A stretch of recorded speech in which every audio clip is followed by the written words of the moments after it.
I've actually just recently figured this out, which is after doing this venture for 17 years, I figured out almost all the investments I wrote a check into, I had to have the feeling, would I be a co-founder of this company? That is the single best investment question that I've asked myself in my entire career, and I think it's largely responsible for all of the positive decisions I've made. And give me a couple of examples. Well, the last investment I made was in a guy named Sebastian Thrun, a company called Udacity that Steve knows and that I know of.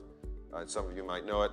And I knew Sebastian for a while, and we were brainstorming about education, but when he was talking about the company, I was so excited by what he was doing that it could change the world. And for me, I'm the first person in my family tree to go to college. So I love what he's doing, and it can change the world, and it can be a great business. So that to me is just, I get naturally excited about that. A lot of the traits you're looking for are also the traits of insane people, right? It's like you're looking for incredible persistence and focus, and you're not going to give up, and even in the face of like overwhelming odds. And when you sort of look at those on a piece of paper, you could be describing like a really scary person, or you could be describing like a really great entrepreneur. But at the end of the day, we're looking for people that are nice people that you're going to work with for years. So life is short, so you want to find good-hearted people that want to do something good in the world, that share your values, and would treat you and their employees the right way. I was, looking for, hacker founders who were kind of frugal, who weren't going to run out of money quickly, and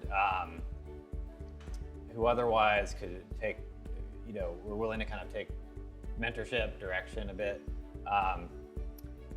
Now I'm really focused on someone passionate about what they're doing. I mean, I've seen up close a few times from my investments, like, and I don't begrudge people for this at all, because I did the same thing, of taking an early exit.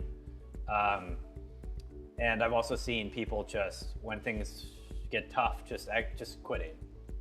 And I don't begrudge them on that either, because it was tough. But it's because they didn't really care about what they were doing. And so when you raise money, you want to raise money with the thought, like, what happens if the capital markets get way worse on my next round? And that's how you should think about both the amount and the funder, because the very best funders are the ones who can see through troubles in external circumstances, who can see through other venture capitalists not liking the deal, even though it's a good deal, and can think for themselves. So I'm looking at, do the founders get along? I'm very excited when the founders have really deep domain expertise and can tell that they've thought about this space for a while. It's very exciting if they're building something that they themselves use. So I sort of pay attention to that. Or does it just seem like they want to start a startup and have made up an idea? Because you can't just like decide, I'm going to start a startup and have it usually work out. Yeah. So I'm looking at things like that. That's all. By really reducing it, by simplifying it, you really get to like the essence of something. And if you're meeting with somebody and you want to get across what you're excited about, it's just an impossible task to get them excited about everything you're excited about. So you have to pick the certain things.